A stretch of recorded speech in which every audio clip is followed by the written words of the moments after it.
Station, this is Houston. Are you ready for the event?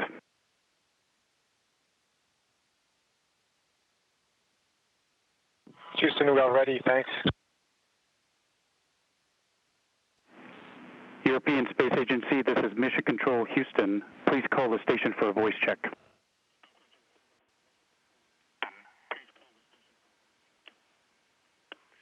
Station, this is Jules at European Space Agency. How can you hear me? 5 by 5.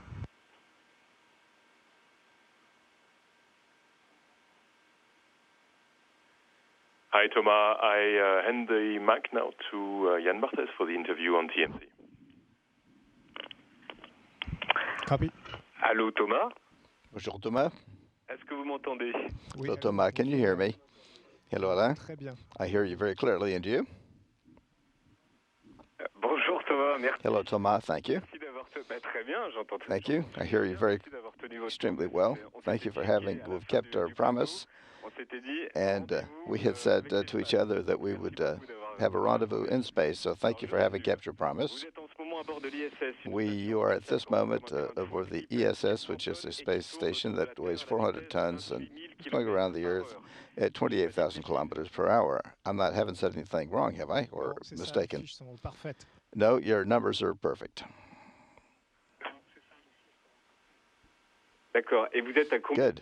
So how many kilometers are you above my head? On est à 450 km. We're 450 kilometers on the average above the surface of the Earth. So there, we can see what you're in a room. I see I'm looking at a room where everything seems to be topsy-turvy, but I know that from your perspective it is not a topsy-turvy room. No, it is a very well arranged point of the lance or vanguard laboratory. This is Europe's home in space, which we refer to as Columbus. This is the European corner of the space station. This is where I do most of my scientific experiments. We use all of the surfaces, the floors, the ceiling, the sides, the walls, and we attach everything to the walls. Yes, it's true. It gives a little bit of a scrambled look, but we know where everything is. For example, what do you have on the right there? That plastic thing underneath the warning light. What is that white plastic bag? So this is notre unité de mesure à bord de la station spatiale. Our measuring unit aboard the space station. This is where we keep all of our equipment. There's various sources of equipment. Equipment has been sent to us. This is sort of a storage space. This is where, for example, I store all of my stuff, because all of them have their own uses. For example, there are little drawers in there, which we can serve aboard the space station.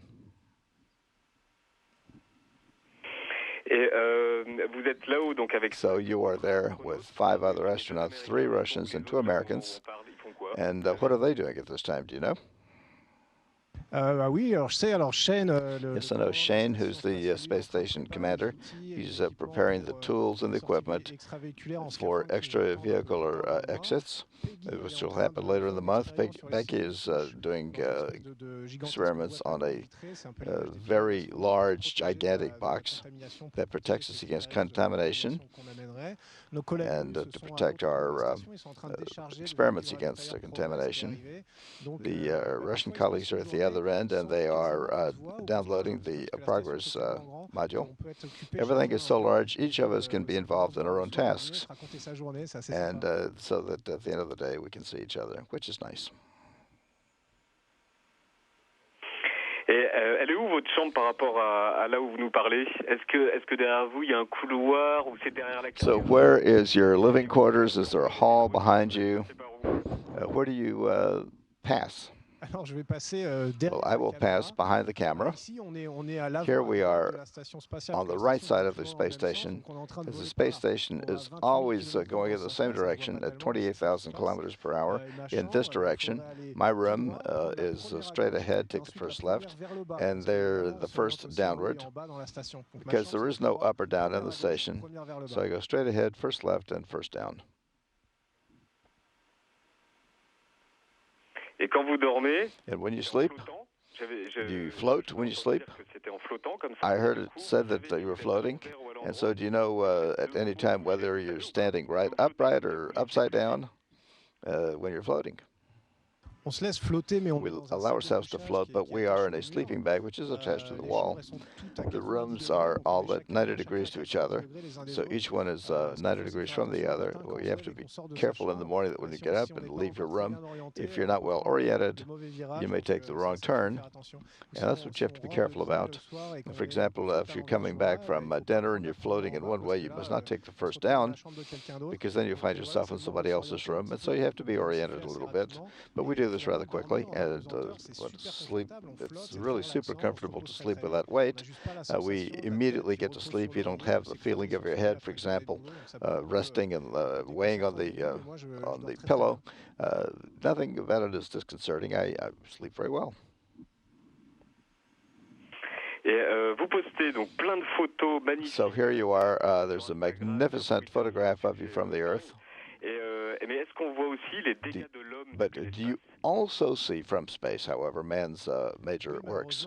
Yes, do you see man's environmental defects? Well, I take photographs. I try to post them. They're not necessarily the most beautiful photographs. We see the pollution that covers the major cities. We see the darkish brown efflua from rivers into the sea. If we look along our trajectory, we can see the melting of the ices. We can see the clouds that are laden with soot and other pollution. To see it with your own eyes and to feel it is not quite the same. Once we have descended back to Earth, all astronauts have a heightened sense of these problems, and our job is partly to pass the word along to. La Terre, c'est pareil, c'est ni plus ni moins qu'une énorme station spatiale qui est lancée comme ça dans un voyage. An enormous space station which takes us across space.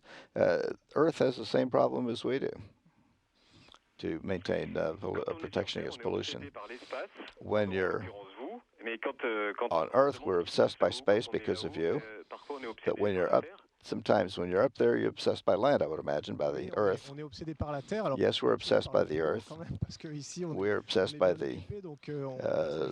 we don't spend a lot of time doing that because we're actually constantly occupied with various experiments, left and right and forward. But in our free time or in the evening, on weekends, we do take a good look at the Earth. We're wondering what those that are near and dear to us are doing. I take photographs, and I know that they're down there. We review the social media. We ask ourselves, what are they doing down there? We know that when we take a photograph of the Earth, all the people of the Earth are within that photograph except us. We're not in that photograph, and that's kind of a strange feeling. But we know that we're close to the Earth, and our hatches are turned toward the Earth. We're not very much turned with our portholes toward the space, mostly to the Earth. And that's why we do research. That's what we think about all day, is in relation mainly to the Earth. Depuis 100 jours, c'est le moment le plus fort. What was the strongest or most the greatest impression? Well, there are many moments during the course of the day that are pleasant, which continue. The most impressive part is when we go out in our spacesuits. So we open, we look down below, we see 450 kilometers of emptiness of space. Yes, we look down. And the first sensation is that you're going to be following, but your brain has to be trained to say, no, we're not going to fall down through the hole. The hatch below us, we're going to be floating. There are other rules that apply, physical rules. So we really don't have much time to look at the passing landscape, just a few photographs. We have work to do outside, of course. Whereas we have, in fact, been, in our free moments, been able to see the Earth go by. Now, we do have this feeling of spacing alone in space, and I think this is sort of a fulfillment of a dream. And so the worst moment was what, since you came up? The worst moment was, I think the worst moment was when the toilets came malfunctioning at the beginning of the mission. We had to repair them. We spent almost 48 hours because these are complicated toilets you can imagine in space. It's not my best memory.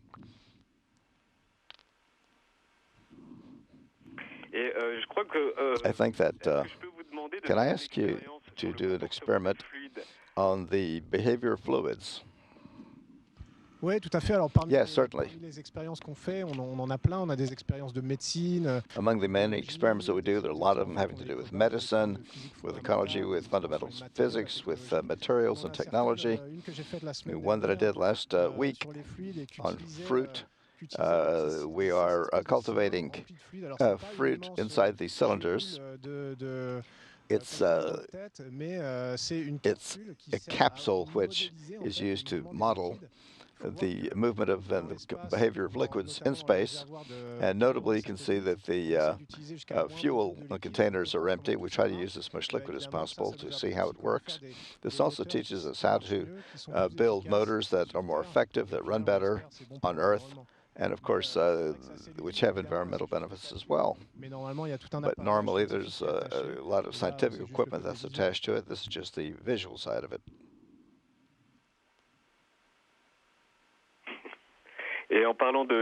And speaking of liquids, it seems that it is the pinard which you miss the most. Is that true?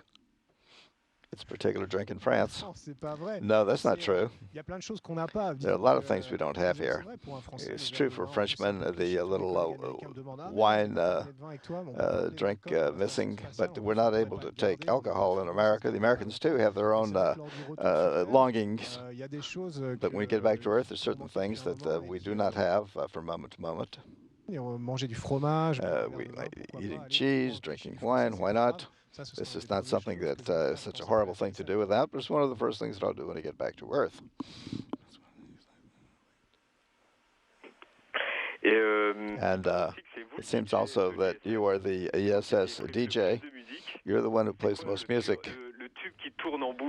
What is that tube that turns around a loop or a buckle? The tube that turns around a loop, I think that's the USX song, which we did a little camera shot, a little video which we adapted to our isolation station. But everyone has his own music. Everybody takes his turn. We can go from traditional Russian music to American country to electric French touch, electronic music. And so it's kind of neat. I'm not the one who is always choosing the music, but unfortunately we have to learn the other styles as well of music. In any case, I think the French touch is then sort of opposed to Russian music and American country. I think that's cool. It's eclectic. The space station is an international project. We learn to live together, and that's how it passes. It passes through music and everything else. And you talk about international politics. How about the Americans? What do they have to say about the election of Trump? Well, they voted through the internet, which we can do in America, but not in France. I had somebody vote for me for the presidential contest, but during the coming months, my colleagues learned, like everybody else, was a little bit of a surprise about the election of President Trump. But afterward, well, they have to continue our program and go ahead. There's not much that is not going to affect us very much in our work. International politics is not our favorite politics. It's not a subject of discussion because not everybody agrees, of course, on international politics for the station. So it's not our favorite topic of discussion. So you see us from above. We can do some simple deals so that we can do something simple so that we can see from below. Yes, a simple thing to do. There are, for example, applications on a smartphone that sites that will show you the house where you live, my home, anything I want to. And so the next time the ESS passes, it'll be at such and such a time. All you have to do is get them out into your garden, your yard, look up into the sky, and you can see a luminous point passing by across space. It looks kind of like a plane, but it passes faster. But in general, there must not be too much light. In Paris, it's difficult not to have high light conditions, but you can see the ESS on a regular basis. So I can see you, I can take your photographs, and you can take a photograph of me as well. It's kind of a neat thing. We take each other's pictures. That's how it works. There were quite a number of articles and people who have theorized. For some, so as far as some people believe that you're not really in space; you're just tranquilly in some sort of a hidden space on Earth. How do we prove to people that you are 500 kilometers above me? How do Parisians get convinced of that? Well, it's hard to fight against that sort of conspiracy theory. But you know, what you're controlling, you can see, for example, how is it that I can do? We cannot do this in a hangar on Earth, for example. There's no anti-gravity machinery on Earth. So obviously that's pretty good evidence that we're in space. And the photographs I take cannot be taken from an airplane. It's not the same thing. And so we, of course, we're connected through internet every day, but that doesn't negate the fact that we're here.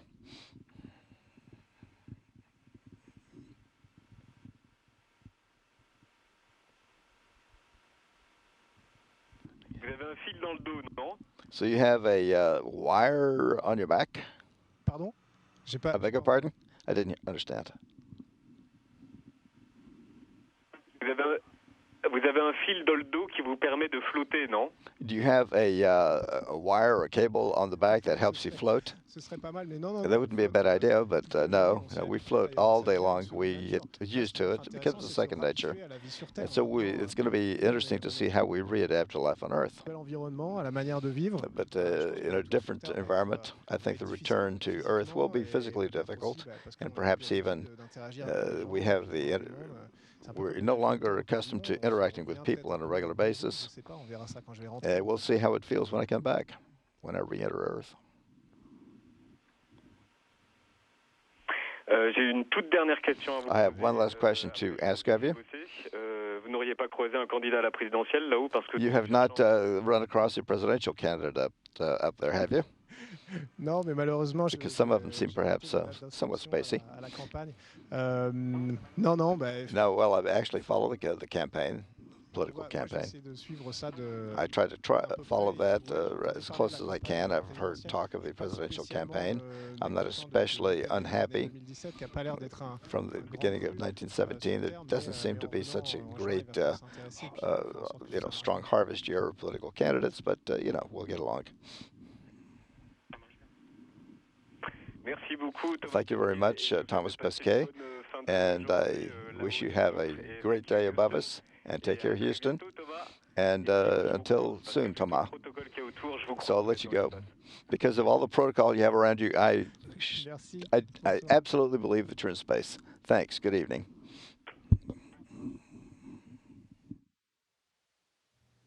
Station, this is Houston ACR. That concludes the event. Thank you. Thank you to all the participants with the European Space Agency. We are now resuming operational audio communications. Thank you.